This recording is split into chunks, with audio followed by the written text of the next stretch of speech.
Olá a todos e bem-vindos! Neste vídeo, eu vou mostrar como emparelhar seu alto-falante Sony com seu PC.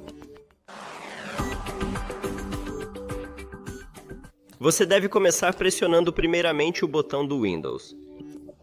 E aqui escrever Bluetooth. Agora pressione Enter. E depois clique em Adicionar dispositivo. Bluetooth. Agora, pressione o botão de ligar uma vez no seu alto-falante e, em seguida, pressione e segure o botão de ligar por pelo menos 3 segundos para entrar, no modo de emparelhamento.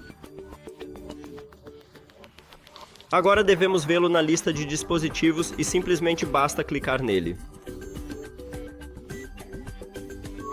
E então clique em Concluído. E conseguimos. Obrigado por assistir a este vídeo. Se você achou útil, considere se inscrever no canal e deixar um like no vídeo. É muito importante para nós. Até mais!